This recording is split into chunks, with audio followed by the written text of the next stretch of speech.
नमस्कार, कंज्यूमर अड्डा में आपका स्वागत है। आपके साथ मैं हूं विपिन भट्ट और लगातार देश में शुगर को लेकर कुछ बातें आ रही हैं। पहले बात आई थी बॉर्नवीटा की और अब नाम आ गया है नेस्ले इंडिया का, जिसका बेबी फूड जो सेरेलैक है जो बच्चों को दिया जाता है और ये कई सालों से हमारे देश में मौजूद हैं। बच्चे इसको खाते हैं, माता पिता अपने न्यूबॉर्न्स को देते हैं। एक भरोसेमंद नाम है इंडीड, लेकिन अब जिस देश को ये कंपनी बिलोंग करती है यानी स्विट्जरलैंड, वहां की ही एक संस्था ने एक खुलासा किया है कि ये जो बेबी फूड है इसके अंदर जो शुगर, चीनी की मात्रा है वो जरूरत से ज्यादा है। इनफैक्ट WHO तो कहता है कि जो 3 साल से कम के बच्चे हैं उनका जो फूड बनाया जाए उसमें शुगर की कोई जरूरत नहीं है। लेकिन पाया यह गया कि इस कंपनी ने थोड़ा भेदभाव किया। भारत में शुगर की एक ठीक ठाक मात्रा मौजूद है, कुछ देशों में उससे भी ज्यादा है, लेकिन जहां से कंपनी आती है स्विट्जरलैंड, यूके, फ्रांस यानी बहुत सारे यूरोपियन कंट्रीज में वो मात्रा 0 है, लेकिन बाकी कंट्रीज में शुगर को रखा गया। हम सब जानते हैं कि शुगर एक एडिक्टिव चीज है, स्वास्थ्य को जो खराब करती है वो तो अलग बात है, लेकिन ये एक एडिक्शन भी डालती है। तो क्या ये कंपनी के डबल स्टैंडर्ड हैं या फिर उनका अपना कोई इसके पीछे लालच है? हालांकि कंपनी ने भी इसमें अपना जवाब दिया है, वो भी हम आपको बताएंगे। बाकायदा भारत में अब इसकी जांच की बात भी सामने आ रही है, लेकिन ये कितना सही है, क्यों ये सब चीजें हैं और क्या इस तरह के बेबी फूड जरूरी हैं? तो आपको उसमें क्या देखना चाहिए? लेबलिंग होती है, क्या हम कभी उसको पढ़ते हैं क्या है, और पढ़ भी लेते हैं तो क्या जानते हैं, समझते हैं? आज कोशिश होगी कि सब जाने समझें, उस लेबलिंग का महत्व भी जाने। सबसे पहले आपको थोड़ा और डिटेल में बताते हैं कि हुआ क्या है। राइट, तो देखिए, सेरेलैक व्हीट ये प्रोडक्ट है। शुगर प्रति खुराक, मतलब जो भी उसमें बोला है कि 1 चम्मच डालना है, 2 चम्मच डालना है बच्चे को देने के लिए। अच्छा, स्रोत में आपको बता दूं, पब्लिक आई जो कि स्विट्जरलैंड की ही एक संस्था है, उसी ने ये खुलासे किए हैं। थाईलैंड में पर सर्व 6 ग्राम शुगर कंटेंट निकला है, इथोपिया में 5.2 ग्राम्स, दक्षिण अफ्रीका में 4 ग्राम, पाकिस्तान जैसे देश में 2.7 ग्राम्स, इंडिया में अराउंड 2.2 ग्राम या 3 ग्राम तक मान, लेकिन टू बी प्रिसाइज 2.2 ग्राम। बांग्लादेश में हमसे कम है। लेकिन देखिए, ब्रिटेन में नो शुगर, जर्मनी में नो शुगर। इनफैक्ट जिस देश से ये कंपनी आती है नेस्ले, स्विट्जरलैंड, वहां पर भी कोई शुगर नहीं पाई गई है। स्विट्जरलैंड की संस्था ने, जैसा मैंने आपको बताया, खुलासा किया है और डबल स्टैंडर्ड की बात कही है। बेबी फूड में नेस्ले का डबल स्टैंडर्ड उन्होंने बोला है। कुछ देशों में तो नो शुगर, लेकिन बाकी कई देशों में शुगर कंटेंट है। हमारे देश में 2.2 ग्राम पर सर्व, लेकिन दूसरे देशों में दूसरे देशों में तो बहुत ज्यादा है। गरीब देशों में चीनी मिलाई जाती है, यह भी इस संस्था ने आरोप लगाया है कि जो थर्ड वर्ल्ड कंट्रीज है या डेवलपिंग नेशंस है वहां पर ये चीनी को यूज कर रहे हैं। जर्मनी, फ्रांस, यूके जैसे देशों में कोई शुगर नहीं डाला, यानी WHO के जो मानक है उनको फॉलो किया है। अब क्यों आखिर ऐसा, क्या इसके फायदे, शायद मुनाफा, यही सब चीजें। तो आज इसी पर हम बातचीत करेंगे और साथ में थोड़ा बेबी फूड को भी समझने की कोशिश होगी। हमारे साथ कार्यक्रम में जुड़ रहे हैं इंद्रप्रस्थ अपोलो हॉस्पिटल में डायबिटीज और एंडोक्राइनोलॉजी के सीनियर कंसल्टेंट डॉक्टर सप्तऋषि भट्टाचार्य, डाइटिशियन और न्यूट्रिशनिस्ट डॉक्टर अरिंदिमा खमसेरा और न्यूट्रिशनिस्ट और हेल्थ कोच डॉक्टर प्रत्यक्ष भारद्वाज। आप सभी का बहुत बहुत स्वागत है। तो डॉक्टर भट्टाचार्य, आपसे ही हम शुरुआत करते हैं। ये जो बात सामने निकल कर आई है कि सेरेलैक और उनका ये प्रोडक्ट और उसमें चीनी का कंटेंट, कुछ देशों में नो शुगर, बाकी देशों में sugar, India somewhere in between है, 2.2 ग्राम या मिलीग्राम पर सर्व वो चीनी निकल कर आई है। ये क्या बताता है? ये कंपनी के डबल स्टैंडर्ड्स हैं या ये किस तरह की प्रैक्टिस है? कैसे समझेंगे आप इसे? एज ए डॉक्टर आप इसे क्या मानेंगे? सर आप म्यूट पर हैं, प्लीज म्यूट ऑन हटा दीजिए। नमस्कार। हाँ, अभी आपने जो शुरुआत में जो बात किया कि बेबी फूड में WHO कहता है कि एडेड शुगर नहीं होना चाहिए, ये बात से मैं बिल्कुल सहमत हूँ कि खासकर इन्फेंट फूड में जब 2-3 साल के नीचे के बच्चे हैं, उनके कंटेंट में एडेड शुगर बिल्कुल जीरो होना चाहिए, डब्ल्यूएचओ का रिकमेंडेशन है। और इसके बहुत सारे रीजन है। फर्स्ट ऑफ ऑल हमें समझना पड़ेगा कि नेचुरल शुगर क्या है एंड एडेड शुगर क्या है। जी। कोई भी खाना है, चाहे दूध में भी there are natural sugars, fruit में नेचुरल शुगर्स है, चाहे व्हीट में हो, चाहे राइस में हो, सब में ही कार्बोहाइड्रेट कंटेंट है कुछ फॉर्म में और नेचुरल शुगर्स में। तो ये जो नेचुरल शुगर्स है इसका न्यूट्रिएंट वैल्यू है, इसके साथ विटामिन मिलता है, इसके साथ एंटीऑक्सीडेंट मिलता है।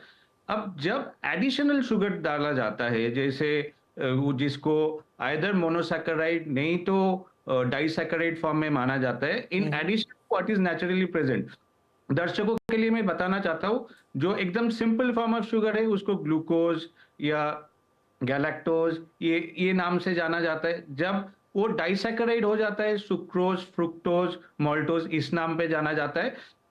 तो अगर लेबल पे आपको देखना चाहिए ये सारे कंटेंट्स एडिशनली ऐड किया हुआ है कि नहीं। अगर आपको एडेड शुगर मिल रहा है बच्चों के लिए वो बिल्कुल जरूरी नहीं है, because there are multiple disadvantages. एक तो डॉक्टर साहब बीच में, सॉरी मैं आपको टोक रहा हूं, जब आप कह रहे हैं एक तो डब्ल्यूएचओ का भी गाइडलाइन है कि नहीं मिलाना है, आप कह रहे हैं कि उसके डिसएडवांटेज भी हैं, फिर मिलाए क्यों जा रहे हैं? तो इसका रीजन ये है कि फर्स्ट ऑफ ऑल अगर ये sugar is like an addiction, बच्चा जो होता है उसका कोई टेस्ट नहीं होता। देयर आर स्टडीज देखा गया है कि बच्चे को अगर कोई एक पर्टिकुलर प्रोडक्ट में शुगर मिलाया हुआ है तो बच्चे का उसी पर्टिकुलर फूड के लिए एक इंक्लिनेशन होगा। माँ बाप बहुत खुश है, पेरेंट्स खुश है, बच्चा तो सेरेलैक पूरा खा रहा है, लेकिन इट्स पार्टली इसका बच्चे को आदत हो जाता है। बच्चा ज्यादा एडेड शुगर वाला फूड ले रहा है तो बाकी जो न्यूट्रिशियस फूड है उसके लिए उसका बच्चे का जो ईटिंग होता है कैलोरी बेस्ड ईटिंग होता है, उसका फूड टेस्ट अब डेवलप कर रहा है। तो वो जो है कि बच्चे का फर्स्ट ऑफ ऑल वो फूड की तरफ एक इंक्लिनेशन आएगा।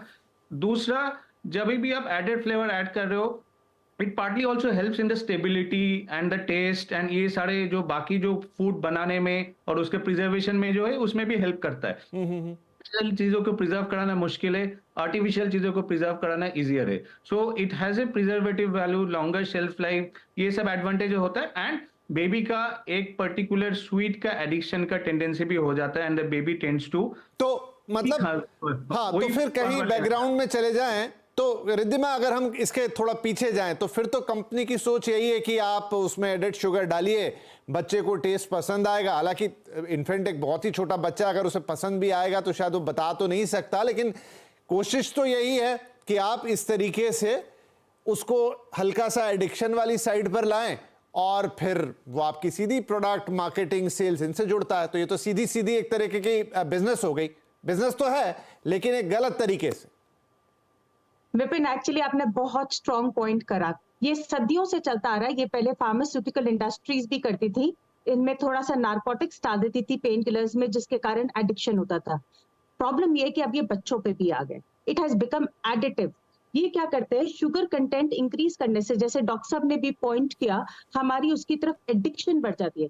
क्योंकि शुगर जो है ना, हमारे खाली मसल के लिए रिक्वायर नहीं होता, हमारा ब्रेन फूड भी है। So, over a period of time, we develop the taste for sugar.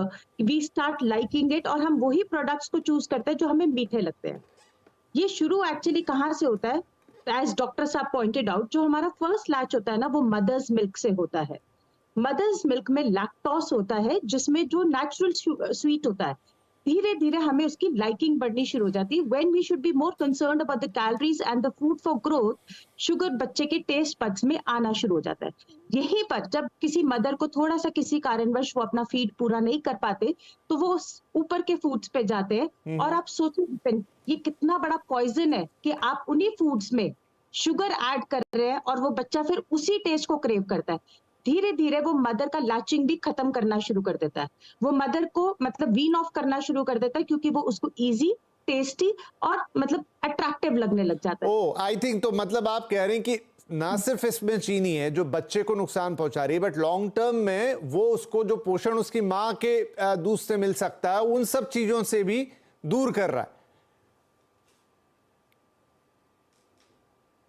जी ठीक है, प्रत्यक्ष जुड़ गए हमारे साथ। प्रत्यक्ष, एक तो यह है कि आप मिला के गलत कर रहे हैं चीनी, ठीक है, हमारे डॉक्टर साहब ने भी बोला, रिद्धिमा ने भी बोला, एंड वी ऑल नो कि शुगर इज नॉट गुड। अभी हम उसको और डिटेल में जान रहे हैं। थर्डली, आप डबल स्टैंडर्ड फॉलो कर रहे हैं, मतलब आप उन कंट्रीज में जब में भी थोड़े से रिस्ट्रिक्शंस ज्यादा हैं या हो सकता है कि थोड़ा उसकी देख परख ज्यादा होती होगी, रूल्स ज्यादा स्ट्रिक्ट हैं या जो भी रीजन हो, वहां तो आप जीरो कंटेंट रख रहे हैं। लेकिन आप दूसरे देशों में जहां उस हिसाब से रेगुलेशन उतने स्ट्रांग नहीं है, वहां पर आप चीनी का, और अच्छा देखिए, भारत में अलग है, बांग्लादेश में अलग है, पाकिस्तान में अलग है, फिलीपींस में अलग है, थाईलैंड में अलग है, वहां तो इंडिया से भी ज्यादा है। बिल्कुल ठीक बात है। देखिए विपिन जी, बेसिकली क्या होता है कि शुगर कहीं ना कहीं हमारे डोपामाइन लेवल पे इफेक्ट डालता है। जब बचपन से नहीं, वो तो बात हो गई यहाँ पर हमारी। हम अब जानना चाह रहे हैं कि कंपनी फिर तो ये है कि आप हमारे, या तो हमें एज ए कंट्री कहीं रिकॉग्नाइज नहीं कर रहे, या फिर आप हमारे लूप होल्स का फायदा उठा रहे हैं। देखिए, जब फूड कॉर्पोरेशन के रूल्स की बात आती है तो उसके अंदर भी हम लोग देखें तो काफी डिमेरिट्स रही ही है, क्योंकि फूड सेफ्टी को लेकर काफी सारी चीजों को ना एग्जैक्टली चेक किया ही नहीं जाता। कहीं ना कहीं स्पेशली जब फसाई के लाइसेंस की बात आती है तो वो थोड़ा सा लूज है। और इतनी बड़ी बड़ी कंपनियों के लिए जब लाइसेंसिंग की, अगर जो हम फार्मा सेक्टर के साथ कंपेयर करें, फार्मा में हमारे देश बड़े स्ट्रांग है, फार्मा में हम लोग 3rd लेवल पे हैं, पर फूड सेफ्टी के स्टैंडर्ड्स को लेकर अभी भी हम लोग कहीं ना कहीं लूज हैं, और उसके लिए हमारे को सख्त होना बहुत ज्यादा जरूरी है। क्योंकि मीठा अगर जो बचपन से देना शुरू किया तो आप ये देखो कि मैं अक्सर देखता हूँ, मेरे पास बच्चे 100 किलो के हैं, मेरे पास जो लोग ट्रीटमेंट के लिए आ रहे हैं, वेट लॉस के लिए मेरे से कंसल्ट करते हैं, 11 साल का बच्चा 100 किलो का है, क्योंकि कहीं ना कहीं उसे बचपन से ही कहीं ना कहीं मीठे की आदत पड़ चुकी है और वो उसे छोड़ ही नहीं पा रहा, क्योंकि वो उसके टेस्ट बड्स के ऊपर जुड़ चुका है। तो अगर जो देश सख्ताई ले, सरकारें सख्ताई लें और फूड सेफ्टी के स्टैंडर्ड्स और ज्यादा स्ट्रांग हो, तो कहीं ना कहीं हम लोग इसे कंट्रोल कर सकते हैं। Do you have any idea, कोई आइडिया कि हमारे यहाँ कितना प्रिस्क्राइब शुगर अलाउड है कि आप बेबी प्रोडक्ट में डाल सकते हैं? WHO तो कहता है कि बिल्कुल जरूरत नहीं है, इन्होंने फ्रांस, जापान और यूके वगैरह में 0 रखा है। क्या हमारे यहाँ कोई स्टैंडर्ड सेट है? अगर जो मैं अपनी सलाह, मैं अपने ओपिनियन दूं तो मेरे हिसाब से 0 ही होना चाहिए, क्योंकि बच्चे को जितने शुगर की या जितने कार्बोहाइड्रेट्स की जरूरत होती है उसे मदर मिल्क से मिल जाती है, अदरवाइज दूसरी बहुत सारी चीजों से मिल जाती है। दैट इज फाइन, वो हम सब एक पेज पर हैं कि 0 होनी चाहिए, but any one of you know कि कितना प्रिस्क्राइब्ड है? तो बताऊं, अभी तक हमारे कोई ऐसे स्टैंडर्ड स्ट्रांग नहीं है कि जिनके अंदर कहीं पे भी ऐसी बात हो कि इससे ऊपर हुई शुगर नहीं होना चाहिए। हाँ, ऐसा कोई स्टैंडर्ड अभी तक हमारी सरकार ने जो है स्ट्रांगली नहीं बनाया है। ठीक है, हालांकि फसाई ने कहा है कि अभी इस पूरे मामले की वो जांच करेंगे, लेकिन एक बात ये भी है, जितनी मेरी भी जानकारी और आप लोग बता रहे हैं, अगर किसी और के पास कोई ज्यादा जानकारी हो तो प्लीज आप इंटरप्ट करके बोलें कि अभी कोई एक लिमिट सेट नहीं है कि इतना रखें या उतना रखें, राइट? डॉक्टर साहब, भट्टाचार्य साहब, ये बताएं कि अब ये जो आप समझा रहे थे उस बात को हम आगे लेकर जाते हैं कि जब बच्चे में ये सब वो कंज्यूम करता है और सिंस चाइल्डहुड, क्योंकि ये तो इन्फेंट फूड है, तो क्या फर्क पड़ता है उसकी हेल्थ पे इन लॉन्ग टर्म? विपिन जी, बहुत ही इंपॉर्टेंट क्वेश्चन है। सो अगेन, आप जो बात कह रहे थे, इन्फेंट फूड में specifically it should be 0, even though we don't have recommendation. आपने जो कहा, WHO कहता है 0 है। कुछ कंट्रीज में, डेवलप्ड कंट्रीज में 5 ग्राम टाइप या 3 ग्राम या 2 ग्राम दिया हुआ है। That is from country to country. I think in India we need to sit down and have a strict formulation that it should be 0. There is no doubt. इसका multiple reasons है। Immediate impact होता है, जो बच्चे का caries teeth होने का tendency बढ़ जाता है। क्लियर कट डाटा है that if the baby is having more sugar, the chance of developing caries is more. And इसका लॉन्ग टर्म इम्प्लीकेशन है। लॉन्ग टर्म इम्प्लीकेशन क्या होता है? बच्चे का चाइल्डहुड ओबेसिटी होता है। अभी डॉक्टर साहब कह रहे थे कि वेट बच्चों में बहुत ज्यादा बढ़ रहा है। बच्चे का मेटाबॉलिक डिसऑर्डर्स होने का टेंडेंसी होता है, डायबिटीज होने का टेंडेंसी बढ़ जाता है, हार्ट डिजीज होने का टेंडेंसी फ्यूचर में बढ़ जाता है। एंड ये जो शुगर खाने का आदत हो जाता है, ये टेस्ट फॉर्मेशन, बच्चा जब तक शुगर नहीं खाएगा, 4 साल की होगा, 5 साल के होगा, 10 साल के होगा, वो जो शुगर का जो एडिक्शन हो चुका है वो फिर वो चलता रहता है। तो ये जो है एकदम फॉर्मेटिव ईयर्स में it should be prevented, otherwise there are multiple negative consequences. ठीक है, Riddhima, you want to say something? इससे पहले कि मैं ब्रेक लूं, आप कुछ कहना चाह रहे थे? No, I was saying problem is not this, हमारा रेगुलेटरी नॉर्म्स की प्रॉब्लम है। हमारे कोई बेंचमार्क्स नहीं है, कोई ये डिफाइन नहीं है कि कितना ऊपर का लिमिट होना चाहिए, बस हेल्दी होना चाहिए। अब हेल्दी की डेफिनेशन क्या है? अपन जो WHO करते हैं, कॉडेक्स एक कंपनी है, ये कमीशन ऑर्गेनाइज्ड है बाय WHO। नेस्ले क्लेम करता है वो कॉडेक्स को फॉलो करता है। हम नेस्ले को चैलेंज इसलिए नहीं कर सकते क्योंकि हमारा अपर बेंचमार्क नहीं है। Few days back, Bonvita was one live example. Problem is the regulatory agencies like Doc Subsai, we all need to sit down and formulate what is correct, what is right, and what should be there in each food. क्योंकि आज अगर हम जो कर रहे हैं, ये एक basically taste and child health का केस है। So it's no longer just for the marketing और जी हाँ, नेस्ले का जवाब भी यही है कि हम जहां भी काम करते हैं उस कंट्री, उस रीजन के जो भी रूल्स एंड रेगुलेशन है उसके हिसाब से ही काम करते हैं। तो सही बात है, क्या हमने वो स्टैंडर्ड तय किए हैं और फिर क्या हम उसका कोई क्रॉस चेक कर रहे हैं। चलिए एक छोटा ब्रेक यहां पर लेते हैं, लेकिन ब्रेक के बाद अब आप क्या कर सकते हैं, जो लोग भी इसका इस्तेमाल कर रहे हैं, क्योंकि भाई आपके बच्चे का सवाल है, आपको किन चीजों का ध्यान, सबसे बड़ा सवाल तो है कि क्या इस तरह के बेबी फूड जरूरी हैं फर्स्ट ऑफ ऑल, और अगर हैं भी तो फिर आपको क्या देखना है, लेबल कैसे पढ़ना है, किन चीजों का ध्यान रखना है, ये दो बड़े सवाल इस छोटे से ब्रेक के बाद।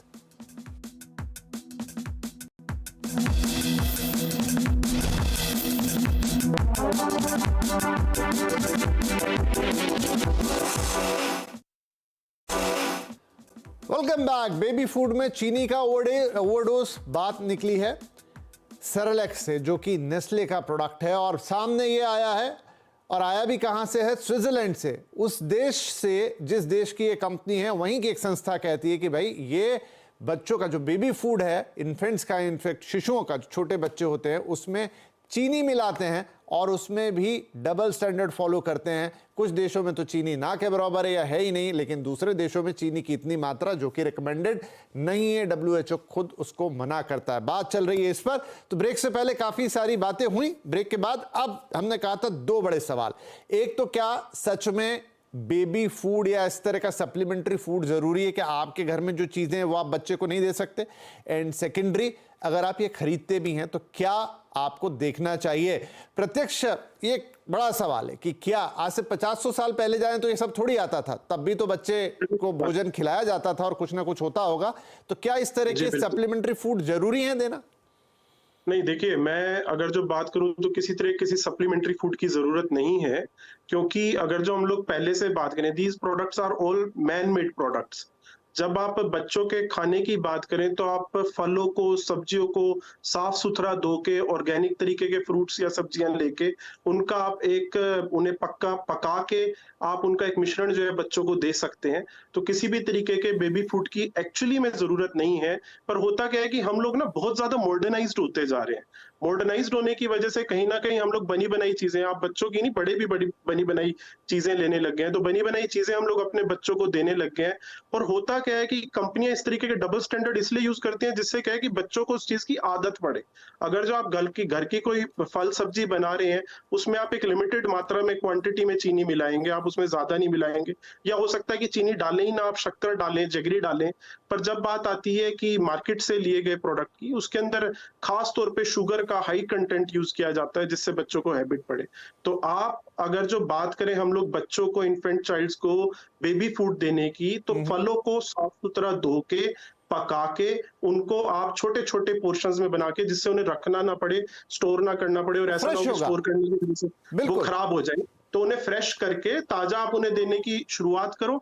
और जब बच्चों को जिस तरीके का टेस्ट बचपन से दिया जाएगा ना, वही टेस्ट उनका डेवलप होगा। जैसे अक्सर बड़े बोल देते हैं कि जी मैं मीठा नहीं छोड़ सकता, चाय छोड़ने से मेरे सर में दर्द हो जाता है, तो उस तरीके की आदत बच्चों की बचपन से ही बनाई जाए, जिससे बच्चों को बाद में भविष्य में चल के कोई दिक्कत ना हो, उन्हें कोई भविष्य में कोई बीमारी ना हो। एक कमेंट में डॉक्टर साहब से भी लेना चाहूंगा। डॉक्टर भट्टाचार्य, यहाँ पर ये जो अल्टरनेटिव फूड की हम बात कर रहे हैं, तो आपके डॉक्टर के पर्सपेक्टिव से वो क्या है? क्या आप इस तरह के फूड से दूर रहे हैं, मतलब सप्लीमेंट्री फूड से, तो बच्चे की क्या ग्रोथ में किसी तरह की कोई कमी आती है, या इसमें कुछ ऐसा दे देते हैं जिससे बच्चे को वाकई में कोई फायदा होता है जो हम डे टू डे में नहीं दे सकते?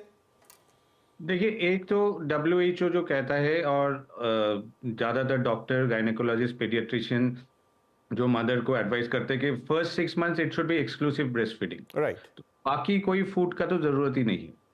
अब 6 महीने के बाद, depending on mother's choice and her availability, बहुत सारे वर्किंग मदर्स है जिनके लिए पॉसिबल नहीं है कि ये कंटिन्यू करे, तो उनके लिए we have to change with modern times. Sometimes I agree that there is actually no need for artificial food और आर्टिफिशियल जो अभी जो इतने सारे मार्केट में अवेलेबल है उसका जरूरत है नहीं, बट अगेन उसका हाइजीन मेंटेन करना, boiling, so these are real challenges जिसके लिए आज के वर्किंग पेरेंट्स के लिए कभी कभी ये मुश्किल हो जाता है कि you actually need to be very very careful while preparing a baby food. So we have to go for such alternatives, but again if possible, if अगर possible है, अगर natural food से ही proper nutritional balance maintain किया जाए, and baby food का जरूरत तभी होगा after 6 months. Before 6 months it should be, and very strictly it should be exclusive breastfeeding only. Only माँ का दूध ही बच्चे को मिलना चाहिए. बिल्कुल, तो ये बात तो बहुत ज़्यादा जोर देके कही भी जाती है कि शुरुआत के 6 महीने में इट्स ओनली मदर्स मिल्क, माँ का दूध जो है वही दीजिए. सरकार भी इसका लिए काफ़ी प्रचार करती है ना. रिद्धिमा, अगर मान लीजिए कि जैसे डॉक्टर साहब ने कहा कुछ प्रैक्टिकल एस्पेक्ट्स हैं कि भाई दोनों वर्किंग हैं, नहीं है उतना टाइम, सिंगल फैमिली है, तमाम चीज़ें हैं, और आप ये फूड ले भी रहे हो इस तरह का बेबी फूड, अब देखना क्या आप देख सकते हैं? क्योंकि मुझे नहीं लगता हमारे यहाँ कोई भी लेबल्स को पढ़ता है. अच्छा, लेबल्स बनते भी ऐसे हैं कि आप उन्हें पढ़ नहीं सकते. दिक्कत तो ये है, कोई पढ़ना भी चाहे तो वो लेबल्स को रीड नहीं कर सकता, ना समझ सकता है. तो क्या देखना चाहिए, क्या इजी टर्मिनोलॉजी होगी जो एटलीस्ट ये 2-4 चेक आप जरूर करें कि भाई लेबल पे है क्या? पीछे ना न्यूट्रिशन फैक्ट्स में ना शुगर लिखा होता है, जैसे लिखा होता है कैलोरीज पर पोर्शन कितना है, प्रोटीन कितना है, शुगर कितना है. शुगर के बाद आता है कि ग्राम्स कितना है उसका फैट, कार्बोहाइड्रेट ग्राम कितना है, फैट कितना है. तो आपको शुगर चेक करना चाहिए. बच्चों के केस में वो 0 होना चाहिए. पोस्ट 2 इयर्स आप उसको 2 ग्राम्स तक चल सकते हो, 2 to 5 ग्राम्स तक वो जा सकता है. बट बिफोर 2 इयर्स और खास करके इन्फेंट्स में वो वैल्यू 0 होनी चाहिए. तो अगर वो 0 का 1 भी है तो उसको आप अवॉइड कर दीजिए, लेना ही नहीं है किसी भी कीमत पे. अगर थोड़ा सा इंग्रेडिएंट्स की पढ़ने के आप थोड़ा रख सकते हैं तो उसमें आप चेक करिए कि उसमें लिखा होगा syrups, jaggeries, no extra added sugar. ये सब शुगर की फॉर्म्स ही है. अपने को ये भी अवॉइड करना है. For infants jaggery is also not allowed. आपको जैगरी नहीं देते हैं. इनफैक्ट जैगरी मतलब हनी, जैगरी ये 12 महीने तक टच ही नहीं करानी है. जैसे कितना भी कुछ भी कारण हो जाए तो आपको देखना है पीछे में शुगर वाला जो होता है वो 0 होना चाहिए. कार्बोहाइड्रेट कुछ भी हो सकता है पर शुगर 0 होना चाहिए. तो ऐसे प्रोडक्ट अवेलेबल हैं रिद्धिमा मार्केट में जहां पर ये क्वांटिटी 0 हो? नहीं है, सैड नहीं है. हमें घर, इसीलिए जैसे डॉक्टर साहब ने बोला कि हमें घर का खाना रिकमेंड करना चाहिए. मैं समझ सकती हूँ कि we are modern mothers, I am also working modern mother, but trust me 10 minutes of your time in the kitchen can go a long way. बहुत सिंपल प्यूरीज हैं. आप चाहो तो थोड़ा सा प्री प्रिपेयर करके उसको कर सकते हो, पूरे दिन का न्यूट्रिशन सॉर्ट कर सकते हो. क्योंकि बच्चा जो क्वांटिटी लेता है वो 4 से 5 आउंस एट अ टाइम लेता है, इससे ज्यादा लेता ही नहीं. एक दो उदाहरण बता दीजिए. आप अगर सिंपल प्यूरी, जैसे हम लोग शुरू करते हैं दाल का पानी विदाउट एडेड सॉल्ट अपन शुरू कर सकते हैं. इससे उसकी पचान शक्ति थोड़ी रहती है और बेसिक प्रोटीन मिलता है. इनफैक्ट आप गाय का दूध भी नहीं चालू करना चाहिए 1 साल से नीचे तक में, क्योंकि उसमें इतने प्रोटीन्स होते हैं कि बच्चे का किडनी उसको हैंडल ही नहीं कर सकता और कई बार इंटेस्टाइनल ब्लीडिंग के केसेस आते हैं. सो आप सिंपल दाल का पानी शुरू कर सकते हैं. फिर जो आपके फ्रूट्स होते हैं, फ्रूट में भी एप्पल, सबसे पहले एप्पल को मैश करके उसको या फिर बॉईल करके उसको प्यूरी कर लीजिए, मतलब मिक्सी में चर्न करके उसको थोड़ा थोड़ा खिलाइए. No added sugar, no jaggery, no honey, nothing. Simple उसको खिलाइए. एक हमारी डाइटिशियन फ्रेटर्निटी में सर एक रूल है which is called 12 bite rule, मैं बताना चाहती हूँ. हाँ जी प्लीज. कोई चीज आप 12 बार चखेंगे, 13वीं बार उसका टेस्ट आपको डेवलप हो जाएगा. तो हो सकता है जब आप पहली बार बच्चे के मुंह में डालें वो थूक दे, उसको नहीं पसंद आए, पर हारिएगा मत, थोड़ा थोड़ा उसको करिए. धीरे धीरे उसको वो टेस्ट ही डेवलप हो जाएगा. जैसे डॉक्टर साहब ने बोला, जो हम बचपन में, जो इन्फेंसी में हम जो चीज डेवलप कर रहे हैं, it will go a long way. And child nutrition आगे एडल्ट में हमें बहुत सारी प्रॉब्लम से बचा सकता है. नहीं, और ये बहुत इंपॉर्टेंट इसलिए है टू ऑल माय गेस्ट, क्योंकि हम अब जिस जगह पर, जिस कगार पर आके खड़े हो गए हैं, हम वर्ल्ड की diabetic capital, BP capital, at latest cancer capital, सब बनते जा रहे हैं. तो उसमें फूड सबसे बड़ा रोल प्ले कर रहा है. और अगर कोई ऐसी चीज जो बिल्कुल जस्ट आप इस दुनिया में आने के बाद से ही कंज्यूम कर रहे हैं और उसमें ही ये सारे खतरे हों, तो फिर तो थोड़ा जागरूक होना या थोड़ा सा यहाँ पर आपकी समझ इस मामले में डेवलप होना जरूरी है. नहीं तो फिर आगे हमारी जनरेशन्स के साथ बड़ी दिक्कत होगी। तो thank you very much all of you, क्योंकि ये बात करना बेहद ज़रूरी थी, इसको समझना बेहद ज़रूरी था, और क्या चीज़ें आपको पता होनी चाहिए। कंपनियां जो करना है वो अपना काम कर रही हैं, रेगुलेशंस हैं और भी संस्थाएं हैं, लेकिन आपको ये नॉलेज होनी चाहिए कि इन सब के पीछे क्या है। तीनों ही मेहमानों का बहुत शुक्रिया। आई होप कि ये हमारे दर्शकों के लिए भी काफ़ी उपयोगी जानकारी होगी। नमस्कार।